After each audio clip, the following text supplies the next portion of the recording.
Hello, everybody. Is this good? Perfect. Emily, let me throw the show off to the side for a second. Is this the peace sign, or am I talking about something else? Okay, like what is she doing? We don't know. We'll find out. Are they talking about the election? This just got way more interesting. Or is this a TikTok? Do you have TikTok?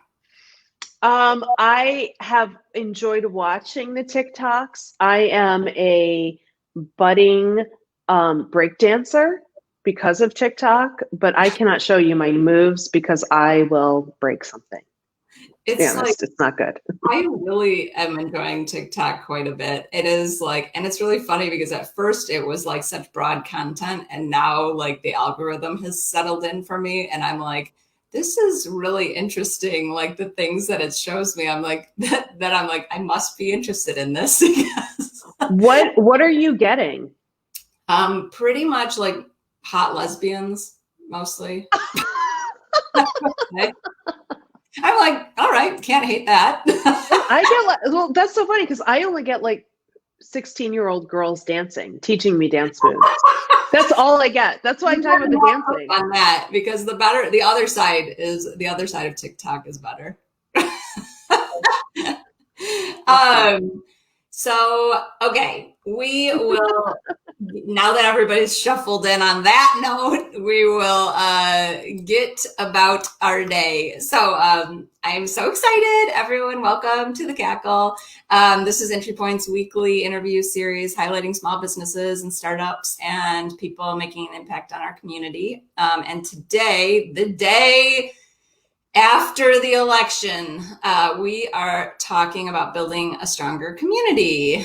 And so, as always, if you have like questions, toss them in the comments, or if you have comments, toss them in the comments, and we'll kind of address those as we go along. And joining us today is Laura Khalil, and she is the founder of Brave by Design. Yay, I'm so excited. Hi. Yay. You did? Yes, hi. Thank you so much for having me. I wish I had my coffee here with me, or a glass, or preferably a spiked coffee, but I don't have either. But I'm looking forward to chatting about this whole community thing. I know. We need it more than ever. What was your election night drink of choice? I did not drink at all. So I talk a big game about drinking. I'm not doing a whole lot of it. I was actually working the polls yesterday I was working in Oakland County, I should say. And if anyone's done that before, it's a very long day. It was about 16 hours of being at the polls. And so by the time I finally got home, it was close to midnight, and I just collapsed right into bed.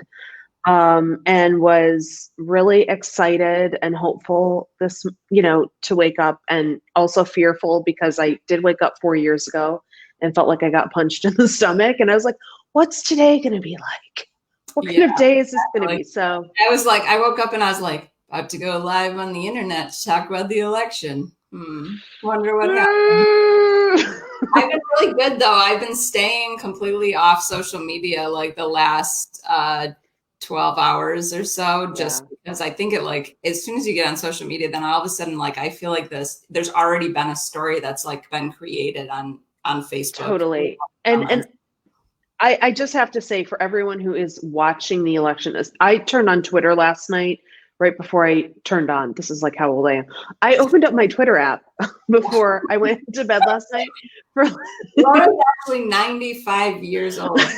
I am 400 years old. And I almost had a panic attack reading the tweets. And I was like, you need to turn this off right now. This is not helpful. We don't have the results of the election. As of this morning, there were 1 million uncounted absentee ballots in Pennsylvania. We have just started counting ballots in the Metro Detroit counties. Like, we're not done. And the other thing is, Emily, whatever happens with this election, you are going to be face to face with the same people tomorrow, in the same communities tomorrow. And our work, I don't care who, I mean, I do care who wins, but whatever happens, you have to be ready to continue to show up for your community. You have to be ready to continue to serve. We are not done. Like, you don't get a free pass if Biden gets elected, is what I'm trying to say. Yeah, exactly. It's not like the outcome of the thing is like, okay, that was fun. See you in 2 years at the midterm. No, not at all. And that goes for both sides. Yeah. Let me tell people about who you are. So, because you're so interesting, and I've seen you speak many times and listen to your podcast. And I'm like, I'm loving that you're able to join us today. So Laura helps people develop communication skills to feel more confident being themselves. She's a top 125 podcast host, communications consultant, award-winning brand marketer, and motivational speaker. It's really cool. You help women. Quite a bit of your work is like focused on helping women building personal brands, negotiating more effectively, communicating with confidence. Brave by Design is your podcast. Yes. Which I love, and is like the professional podcast, unlike this. Well, it's just a little different. Yeah, exactly. Different styles. They're both good. So she uses leadership, experiences in leadership to help women live well and lead well. And you're a regular contributor to news and technology stories, which is why I see you all over the place. And you're spoken with a broad set of national audiences on all over the place. Rome, women's empowerment. And then the reason why we kind of we're especially interested in having you on is just for how you speak so much on effective communication skills for team building purposes, which I think is going to be critical here. Yeah. So Emily, can I back us up and tell a little story of why I do what I do? Yeah. Because I know that we probably have a lot of guys listening. We may have some women listening or watching, I should say. And the reason I got into this work of teaching effective communication, teaching something I call courageous communication, is because I cut my teeth in Silicon Valley. That's where I sort of built my career. I was a content marketer. I worked in tech startups. And I know we have a lot of startup people who are listening to this and who really want to build great communities for their customers, but also internally. And one of the biggest challenges that I faced in that market was that I was very often told that I was too bold, that I was too outspoken, that I was not nice enough to the men, that I was intimidating the men in the boardroom, and that I just kind of needed to smile more and soften my language to get ahead. And I say, isn't that crazy? Yeah, that is just so ridiculous. It's so awful, and that wasn't a million years ago. That was just over a decade ago. So this stuff, it's not like I'm talking about, this isn't like 9 to 5. I'm not like Dolly Parton in the 80s. I mean, I wish I was, but I'm not. But, everyone wants to be Dolly. But my point is, this stuff is happening, and it's still happening because I work with people today, and especially with companies today, where we see their employees who don't know how to respond to these really kind of strange statements, microaggressions, unconscious bias, minimization, bullying in the workplace. Mm-hmm. And so what do we do when we don't respond? Like, what did I do when my boss would say, hey, Laura, could you just smile more in this meeting with these 45-year-old guys who are all intimidated by you? And I'm like, what? What are you talking to me about? And you're just, yeah, sure, I can do that. Yeah, and you don't know what to say, right? And so that's where courageous communication was born out of, is helping people, men or women, doesn't matter, learn how to respond in a situation where you feel frozen, you feel disempowered, you don't know what to say back to someone. And it can be in any situation where it feels like the stakes are high, where it feels like I can't screw this up, or else I might lose my job, I might lose face, I might lose prestige, I might not get the raise. And it's really important for companies to empower their employees to think like this. And by the way, this skill is really important today, the day after the election, and for the next 4 years. Because what's happening today? Well, I'm clearly a Democrat. That's not going to be surprising to anyone who listens to Brave by Design. I am clear, like, people just clicked out. Just kidding. bye. There was like 5 and there was like, I'm a Democrat. Click. They didn't. But here's what I wish they would stay for. Here's what I wish anyone would stay for. And again, it doesn't matter if you're Republican or Democrat. We're all making assumptions right now about the other side. Mm-hmm. Okay. We're all, if I'm a Democrat, so I may be saying things in my head like, oh, I guess all those Republicans must be really racist. I guess all those Republicans really don't care about social justice. I guess all those Republicans don't care about coronavirus. Now, Republicans are saying other things about me. These are assumptions we're making about a swath of hundreds of millions of Americans.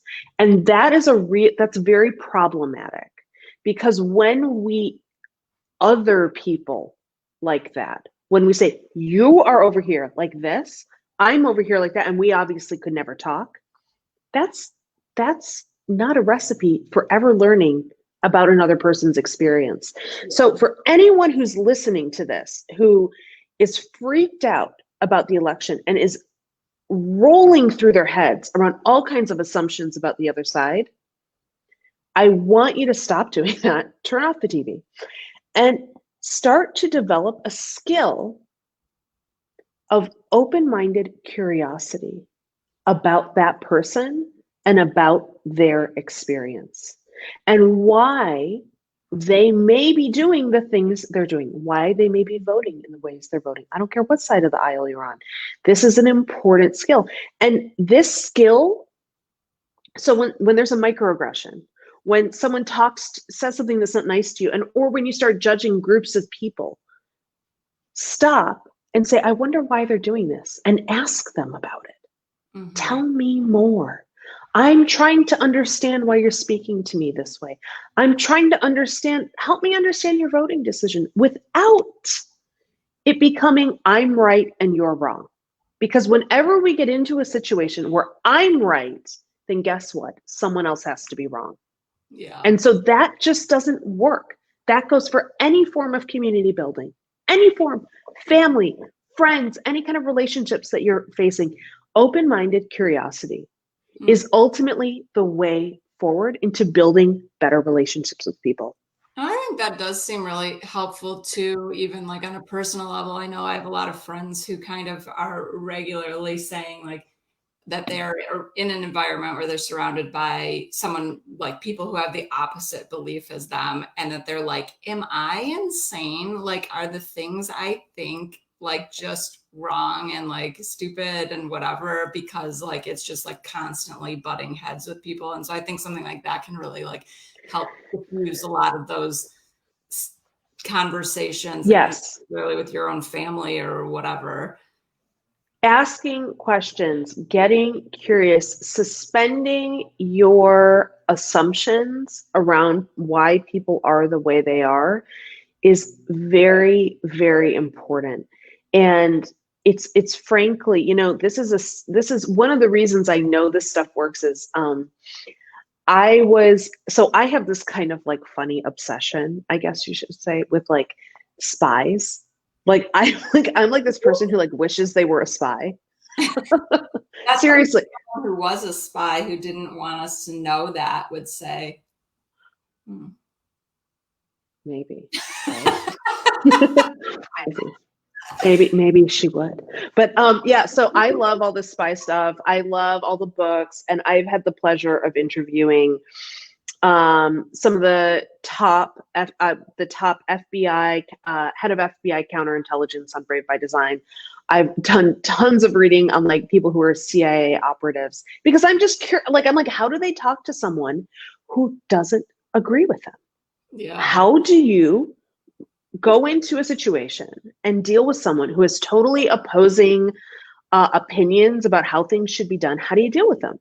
Yeah. And when I talk about open-minded curiosity, when I talk about listening to someone, when I talk about listening to what they value and what is important to them, and then speaking to them in terms of those values and priorities instead of my values and priorities, that is how the best spies, operatives, and agents operate. That's how we do business around the world. I find it so funny. Like, I like how it's like day after election, and we're like, so here's how spies communicate, and then it's like totally applicable to our lives in It 2020. is. Yes, definitely. Like, I love that. That is It is. Like, and everyone, like, seriously, how do you think the US gets business done in like foreign countries where we are like an enemy to yeah, that state? How do you think that happens? It does not. Let me tell you how it doesn't happen. It doesn't happen by going on Facebook and popping off at people. Like yeah, where you get that dopamine hit and you feel really good for about 5 seconds until you are terrified of seeing that red bell light up with a number and someone's response coming back at you. And then you're like, your stomach sinks. That yeah, is not how we change hearts and minds. We do it by listening to people. We do it by listening to their values and what's important to them and communicating in those values to help them see our point of view. None of this is, I'm going to resolve this in a Facebook comment or I'm going to resolve this in the next 5 minutes. And if anyone's playing the short game, you're in the wrong game. You got to play the long game with people, whatever your point of view, and help individuals see you first and foremost as a human being. Because when I put you in this box and you're like this and you can't be a good person, I have dehumanized you. And if I dehumanize you, I can never understand you. yeah.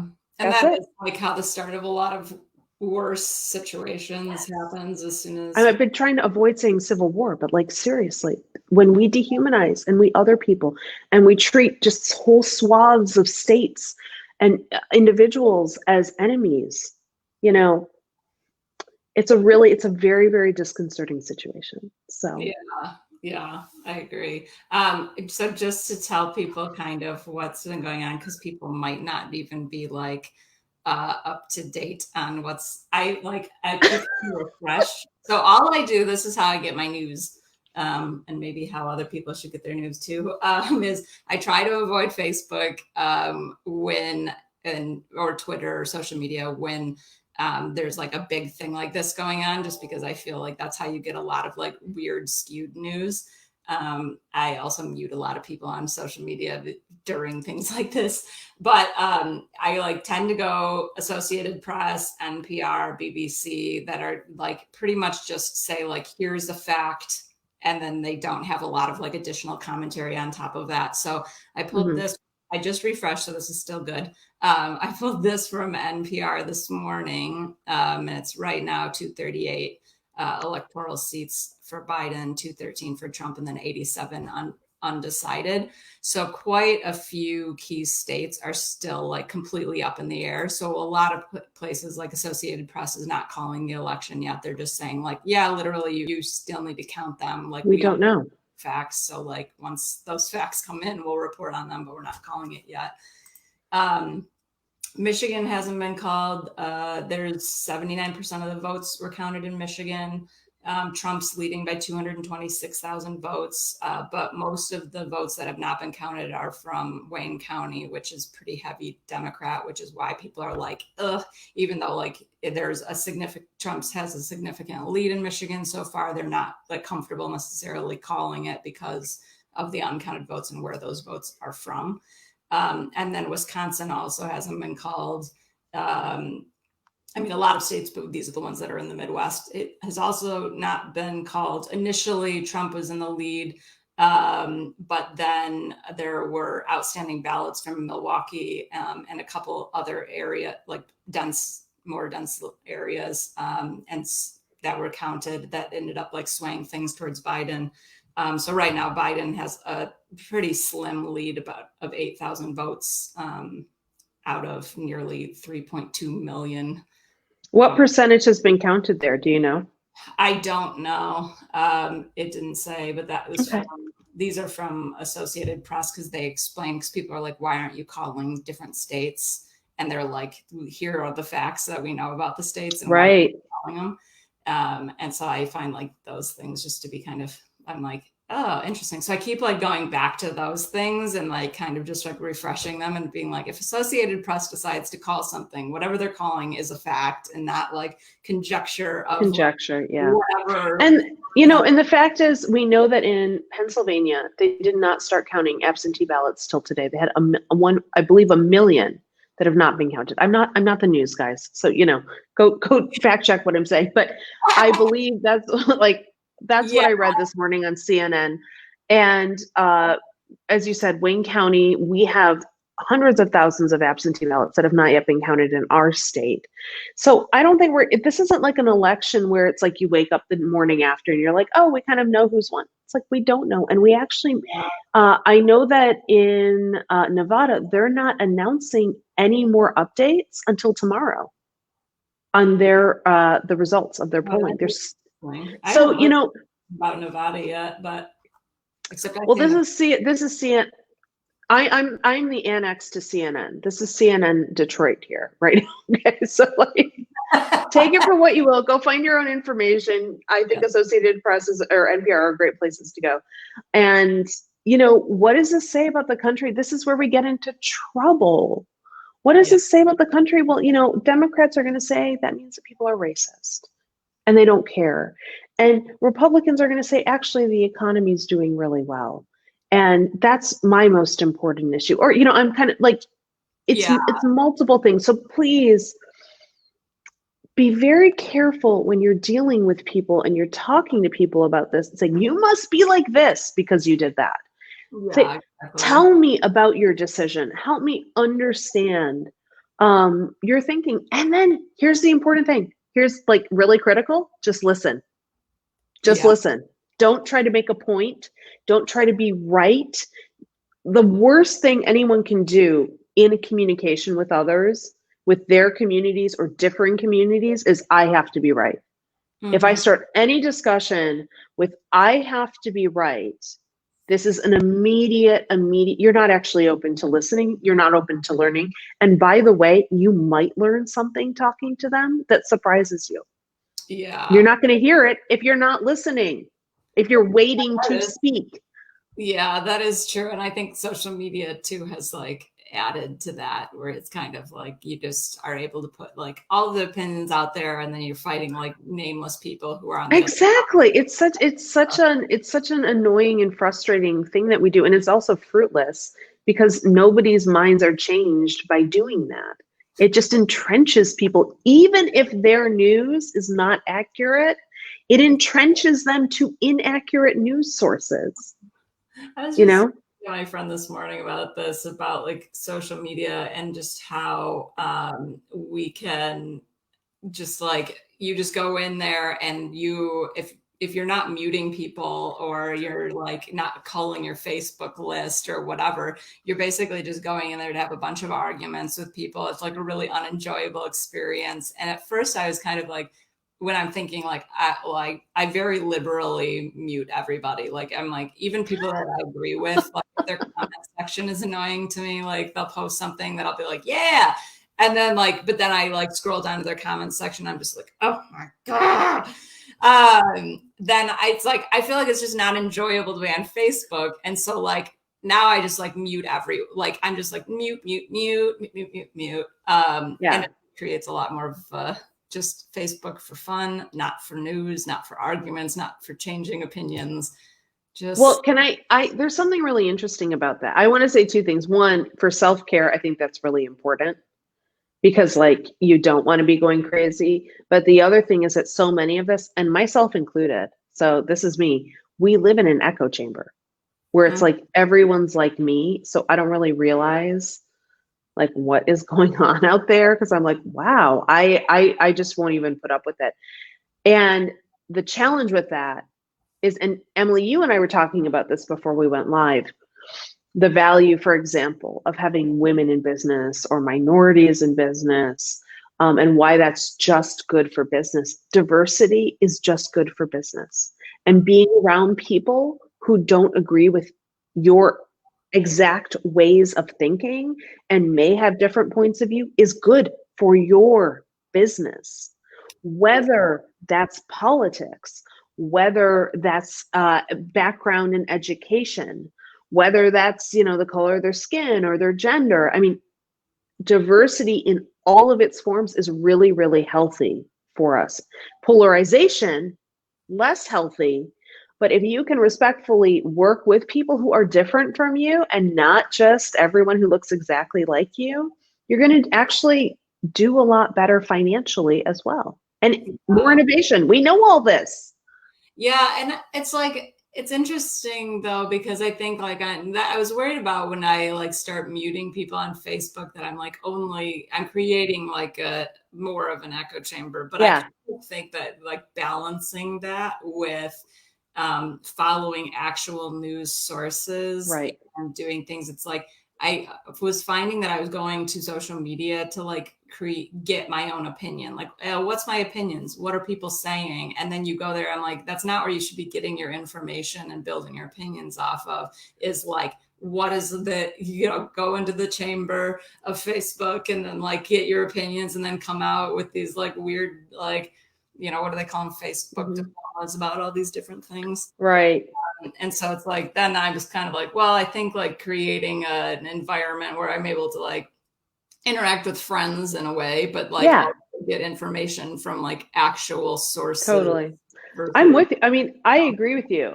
I have to tell you, sort of to that point, a really interesting article I read 2 or 3 days ago, and it was in the New York Times. They went to Iowa pretty sure it was Iowa anyway, to speak with someone who was in sort of Trump land and talk about their decision. And this article was really eye-opening for me, because what I realized in reading it is that some of these people, I don't want to lump everyone in one category, but they feel a really strong sense of community with each other. And they kind of feel like someone's got their back and someone's taking care of them. Now, is that true? Is that accurate? Frankly, it doesn't matter, because it's what they think is happening. And they feel this camaraderie and the sense of community when they go to their rallies. Now, even though some of those things are defying public health standards, even some of those things may actually be harmful to them. We are emotional beings. And I'm going to tell you what Trump does better than anyone is he attacks your emotional insecurity. And he helps certain people bond over that. So when some of us look at that and we say, how could this ever happen? Are people not looking at the facts? Are people not paying attention to the COVID statistics? Why do people not care about national testing or a mask mandate or anything like that? It's because they're thinking emotionally. And we think emotionally. We are emotional creatures, and he's the master of manipulating emotions. So, it's not a factual based thing. It's an emotional thing. A lot of us felt that in 2016 with Hillary. How many people went to the polls wearing pantsuits?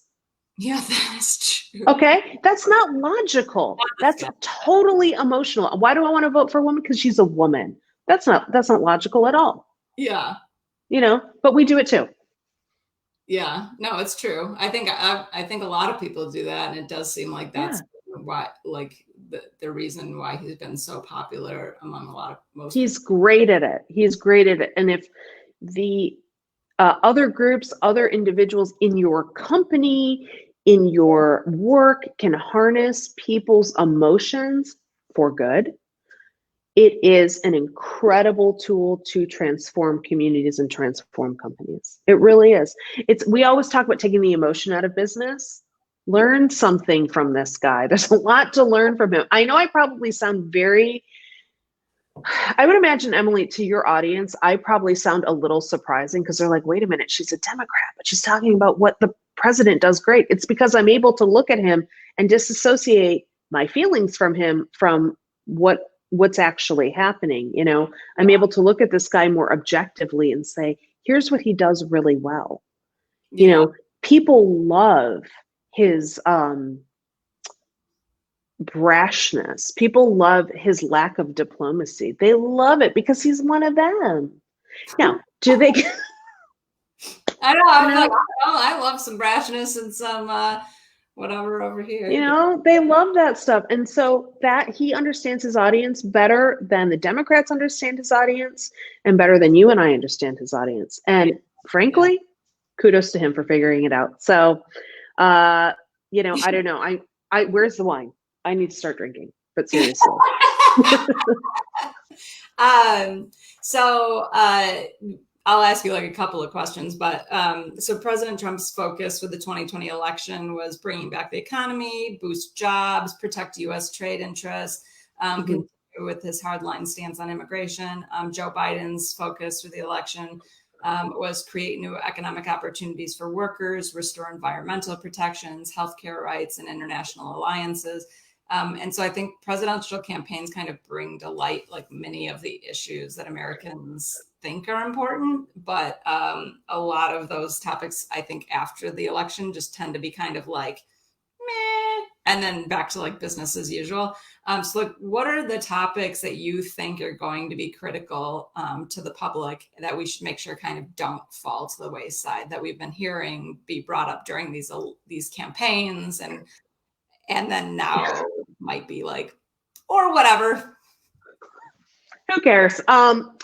I think that having a coronavirus response strategy is really important. I think it's really important that we don't threaten to fire Dr. Fauci or fire Dr. Fauci. I think that would be a very poor idea. So I think dealing with that is very important.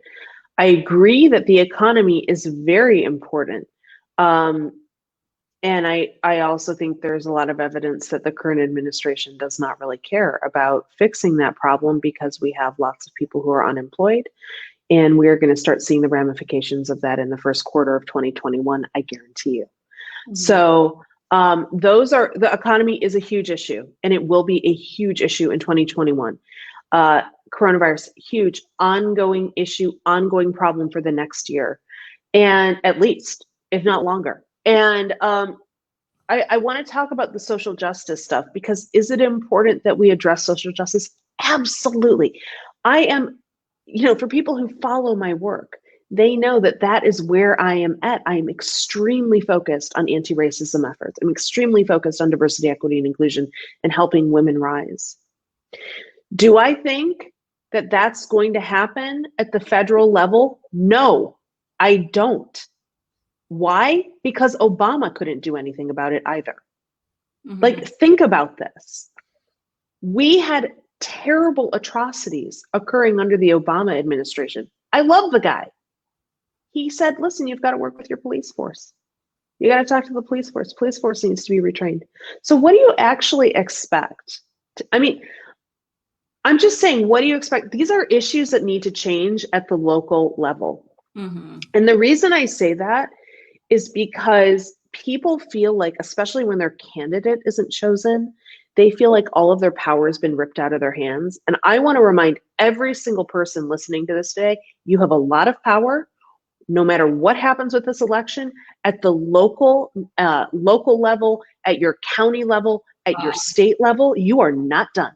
So you may not like the outcome of the election, but there is work to be done. If you want to change what's going on in your police forces, there is work to be done in your community, okay? In the community, not just at the ballot box. Yeah. Activism is not a once every 2 years or once every 4 years activity. It's a daily activity. And so where we can, and this is, by the way, what Obama said too. I mean, he constantly went back to, if you want to affect change, do it at the local level, constantly. So remember that, friends. Remember that today. Remember that this week. No matter what happens, even if Biden gets in, it is on us. It is incumbent on us to do that work in our communities because there is a limit to what the federal government is actually going to be able to affect change in. And I think people like, it's like the national elections always get a lot of attention, but I think people don't totally realize how important their local elections are, their council members, absolutely. I'm the president of our neighborhood association. We have like 8 houses in our neighborhood, so it's like, oh my gosh. How do you run it, Emily? What's it like? I know. You did not know you were talking to the dirt road president. which is what I call myself, and all my neighbors are like, "That's funny." Uh, they're like, "Stop making that joke." Um, but if we have an issue in our neighborhood, we call our council person. Like they Right. are the ones that are able to actually, like, if there's a neighbor that's doing something that's like people aren't liking, or there's a problem with the road or whatever, and we have a dirt road and the water's always coming through and everyone's always worried about the environment, da, da, da, da, da. Like you call your council person. And so I think it's Yeah, like making sure those people are people that represent what you want for your absolutely. And could everyone please, now that we're on Zoom, start going to city council meetings? I yeah. am telling you, start showing up at this stuff. Turn off the goddamn television. Stop throwing money at CNN and Fox News and start getting engaged. I mean, the biggest problems with Americans is our obsession with watching life pass instead of actively engaging and being active participants in our future. So Well, now you're going to turn on television? I don't know about this I'm done with you, television. I'm done with Like, I love TV. you. You do? Oh, yes. Well, Oh my God. Okay. I don't watch news on TV. I watch like Teen Mom, and I watch the Queen's Gambit. Have you seen that yet? It's on Netflix. Okay, Emily. You don't even own a TV. This conversation is over. You don't own a TV, no. I don't. What? I don't. What the heck? I don't. Yeah, I don't. No. Zero. This is sorry. We can't be friends. No, I don't. Short-lived. I'm not. I have the whole entire duration of our relationship. This is it. It's over. Laura doesn't have a TV. I don't, because okay. First of all, I am desperately unhip. So let me just say that. Like that for you. What's that? I said TV can fix that for you. No, I don't want to fix it. No, I'm very happy. And I don't watch TV because it increases my stress. Yeah. And I actually, and actually, like, even the television, like, there's something going on in my brain. It's not like, I just can't even watch it. Like, I fall asleep. I can't get engaged in it. And I was like, why would I spend my time doing this when I can go read a book? Like, hello, I'm a nerd. So I'd like a nice juicy book, please. Yeah. Like good too, because I think there's people that like don't really they're just like doing the things to do them, and not necessarily like doing things that are good for them, which I think during the pandemic has been the name of the game of like, okay, we're in this global pandemic, how are you taking care of yourself versus just like letting yourself rot. What's been your favorite way to take care of yourself during the pandemic? Well, I do love television, so that. Okay, TV. Like news, I watch I watch reality TV. Really? And really good. Other than that, I've been kind of trying to like recently like eat healthier and just like make sure I get outside for 15 minutes to like, move around. Yeah. And then skincare routines. Although like my face is totally breaking out this week, but I literally like skincare routines. I like skincare too. I'm also into that. I'm gonna tell you one thing that I have been doing actually just more recently in the last couple months that's been helpful. And I'm calling it a year of joy. So for me, this pandemic sucks, right? Like, hello, we all know that. Yeah. And it's been really challenging in a variety of different ways with my family. It's been very challenging. Both of my parents are older and sick. And so it's really, really hard for us to even be around one another. It's been challenging for my business, just family, friends, not seeing people, all that stuff. And so I made a decision and I said, I could actually just be really annoyed every day and angry with how this is. Or I could say, yeah, you know what? I'm not denying reality. That stuff sucks. And every day I'm going to be really intentional about experiencing one thing that brings me a lot of joy. And so for me, that can often be that like I dance in my room. Like I'm obsessed with Shaun T. Do you know Shaun T from the Insanity workouts? Oh yeah, that's so funny. He is like the most. Just talking about him on the last week's episode. Oh, he's amazing. He's my gay boyfriend. Anyway, Shanti is incredible. Everyone just, after you're done with this, go find him on Instagram. He's amazing. And I follow his, he does a dance routine, and just moving your body really, really can actually physically help you feel better. So I do a lot of, every day I do one thing that's just kind of brings me a little bit of joy, makes me smile, makes me happy. And it's a great reminder and a daily intention of even when things suck, even today when I'm kind of oh my God, what's going to happen with this election?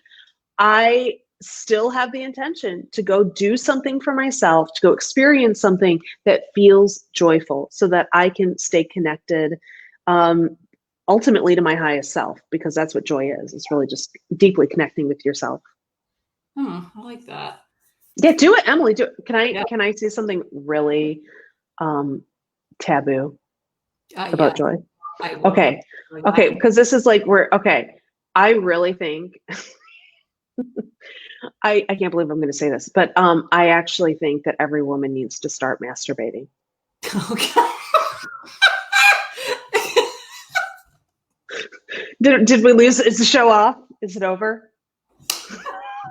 I'm serious. The show just started. The show just started. Yeah, I think every woman needs to rub one out. Okay, because seriously, I'm not even joking. I'm not joking. I mean, I know. I'm sorry. I have a third grade sense of humor, so I'm yeah, no, because it actually really, orgasms help women to actually feel more confident. We know all the chemical releases from it help you feel more confident, help you feel more self-assured, help you feel self-love. And the reason I talk about masturbation instead of sex with a partner is because a lot of women do what is called performative sex, where they will do something where they'll be like, oh, I'm oohing and eyeing and pretending it felt so good and blah, blah, blah, but I didn't really get off, and I'm doing it for them. So masturbation is for you. And it's there's a lot of great books on it. There's a lot of, with every one of my private clients, almost everyone, I'm like, so are you masturbating? Because it really is important and we need to talk about it. I don't like that. I feel like that is though, kind of what you said, the personal joy thing, and kind of, people have to take a moment to themselves, and whether that means take a moment to yourself, friends. Take a moment. Taking a moment to yourself. Take a moment to yourself. And you know what? If you're a gentleman who's listening to this, tell your wife, tell your partner to take a moment. Okay. Encourage them to take a moment. Be like, hey, can I run you a bubble bath and get your vibrator out for you? Seriously. I really wanted Anita, I know Anita, our social media person, is watching, and she's like I should look at my phone. She's probably change this subject. Turn it off. I like it though. I welcome things like this. That's so great. No, I'm sorry.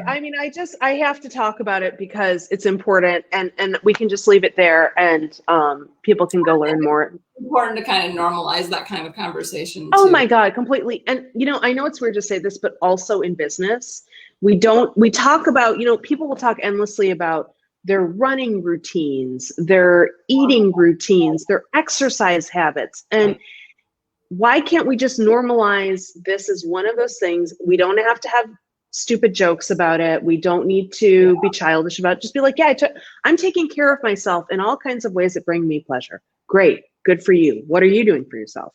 Yeah. Yeah. That's it. It's not a big deal. Yeah, I agree. Oh my gosh. I can't believe are the comments pouring through right now, Emily, or is everyone left? They're like, no, oh my God. I think they're probably all like this.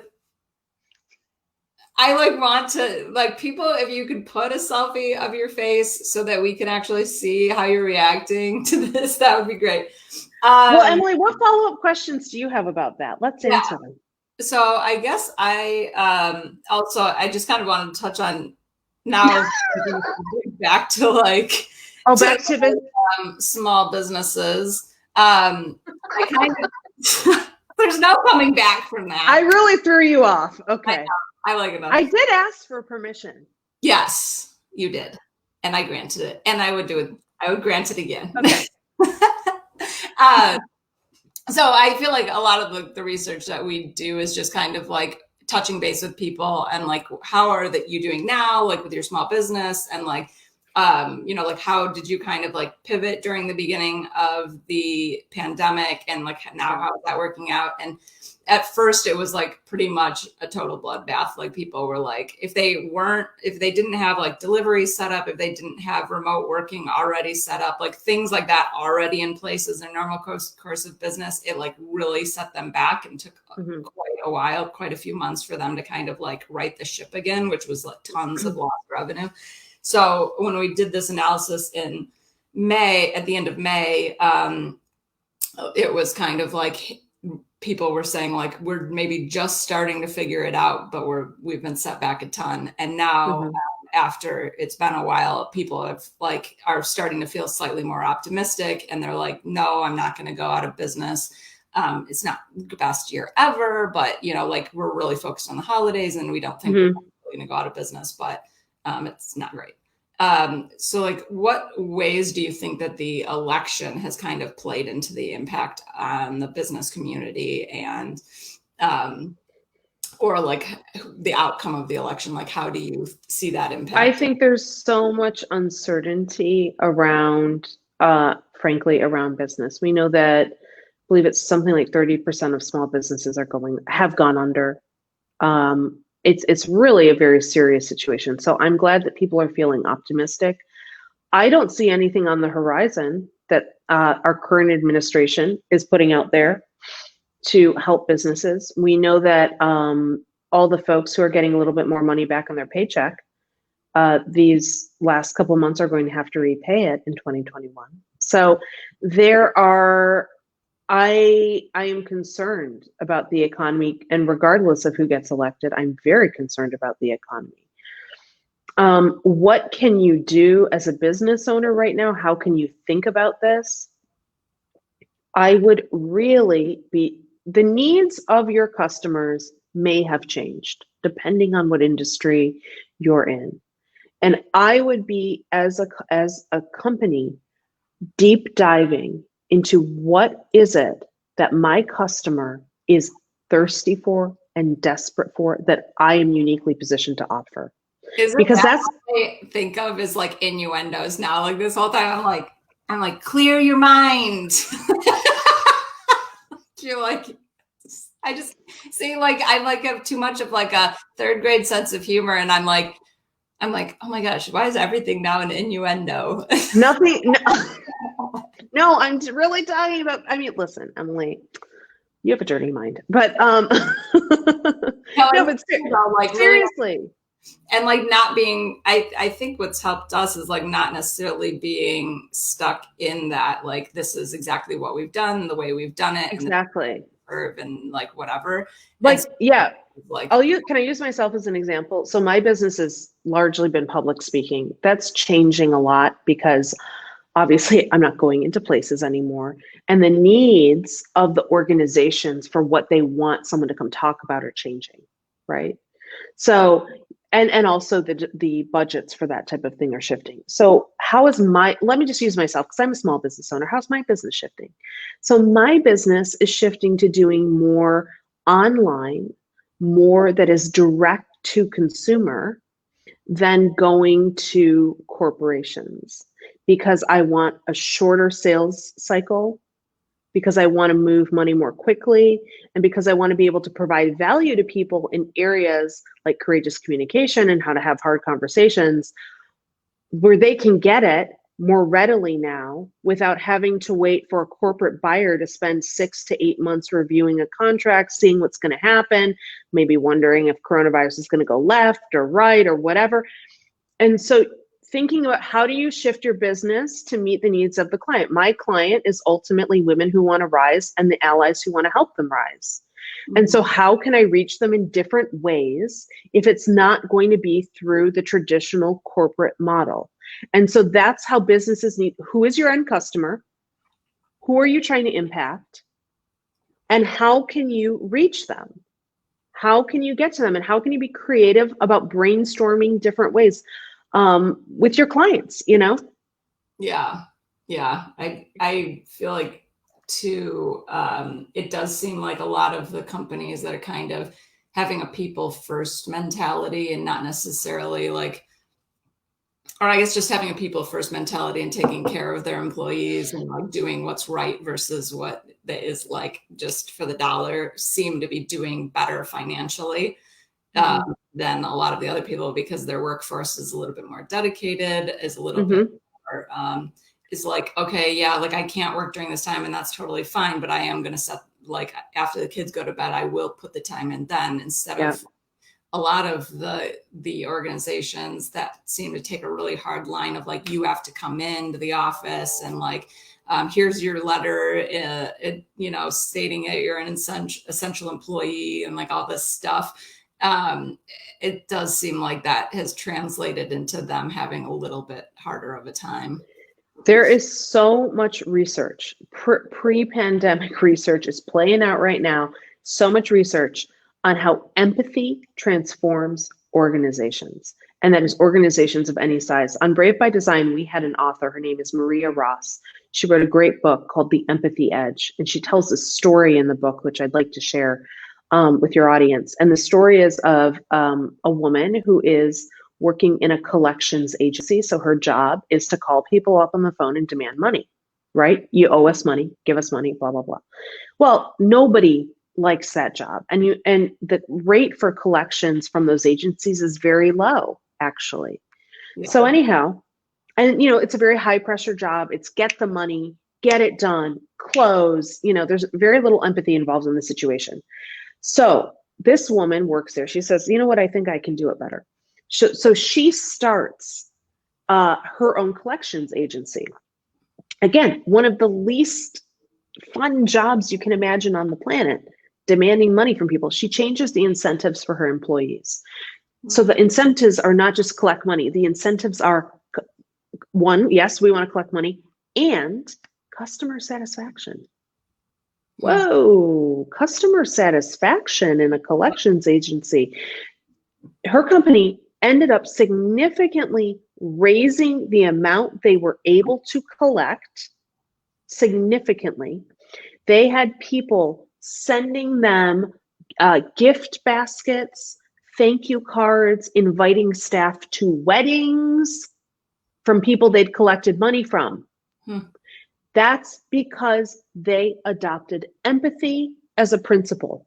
Empathy of thinking about others, thinking about how we are perceived, thinking about how we can also be of service and not just hit this bottom line, which is a very, very, very poor metric for how your employees are doing, for how the satisfaction of your organization is going, and the engagement of your staff. It's very small-minded. And so when we think about empathy, when we think about building out those soft skills and leading empathetically, we can actually transform our organizations. The evidence is there, the research is there, and gotta get out of that sleazy 80s Wall Street mentality. Come on, guys. Yeah. And I think that does lead back to, or tie back to like what you were saying in the beginning, just about like building community and not othering people, and kind of we're all in this together, and that's how the communication skills can come in to build a more like a team. Absolutely. It's so like one great example of this when we're talking about communications in your team. Well, especially now, you may find that staff is maybe not showing. Let's say you have an employee who's not showing up to a meeting on time, or kind of their work is late. And more often than not, people are scared sometimes to actually say what's really going on. And so what does the manager do? They say, well, I got to have a hard talk with so-and-so about their behavior. Okay. No. First question, I need to get curious about their behavior. Why are they not showing up to meetings? Why is the work not coming in on time? Start with that question before you start hitting people over the head with, you're not doing things on time, you're not doing things right, you're in trouble, I'm going to write you up. Wrong. That's how you disengage staff. Start by, hey, literally there's a formula to how we have hard conversations. And part of that formula starts with stating the facts about the situation, the facts, not my feelings about them, and then getting more information from them. around how to perceive those facts, because I have a perception, they have a perception, and together, when we learn what other people's perceptions are, rather than making sweeping generalizations and assumptions about individuals or entire groups of people, we can actually begin to work together. So ask, why are you late? Why are you not on time? What's going on? I had one of my clients do this with staff. Their kid was sick. Their kid was sick. The kid had just become diabetic. And they were struggling to adjust to the schedule. They were struggling to deal with all the food requirements and the insulin and all the testing that's required when you have a child who's diabetic. But unless they feel safe to tell you that, it's just going to look like they're slacking. Yeah. You got to ask them, what's happening? And wouldn't you want to know, if I have an employee who has a child who just, was diagnosed with diabetes, wouldn't I want to know that? Because wouldn't I want to say, oh my gosh, what do you need? How can I help you? How can I support you during this time? How can we amend your schedule so that we can make sure that your deliverables still get done, but that we're cognizant of the challenges that you're facing as well? That's how leaders act, good leaders act. Yeah, and I think it's like in kind of desperate times, like in the beginning of the pandemic, I feel like there was it was easy to kind of forget those things and be like, look out for yourself and quickly buy up all the groceries and all that kind of mentality or whatever. But it does seem like as people have kind of adjusted to things and are realizing that wasn't really working out for them so well, they've kind of switched tactics, and it's hopefully for the better, because I think it does seem like a lot of organizations are trying to build that community within their organization. And that's a structure. You have to put it in place. You can't tell people to be empathetic. They don't understand what it means. You have to actually build the structure. So you bring people in like myself, or you bring in other consultants to help build the process so that people know what to do, how to have a hard conversation, how to be courageous in your communication. When I want to run and hide because I'm scared of talking to you, how do I do the opposite? You have to teach that. It's not innate. People don't know how to do it. They don't know. Yeah, that is so true. Yay. Okay, I don't want to keep you all day because I know that there is day drinking to be done. But I'm ready. I tell everyone that next week we are having a very interesting guest who is not our typical. It is Walt Young, and he does not frequently appear in the public.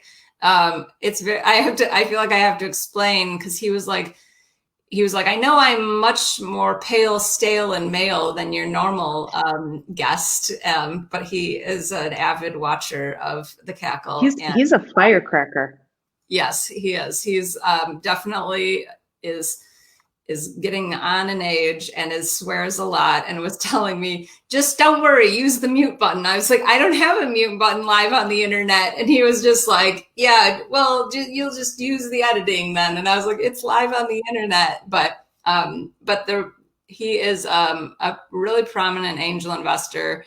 It is in Michigan, but invests all over the place. And has called us out for acting. He said he felt like a couple episodes ago, I had a conversation about diversity within the tech community and what could we be doing to, support founders of color and women of color more. And we kind of were all talking about these helpful ways to be more supportive of different people within the tech community. And he sent me kind of a scathing email being like, it's just good business to do. So he is says how he's a very wealthy person, and that it's just not, there's no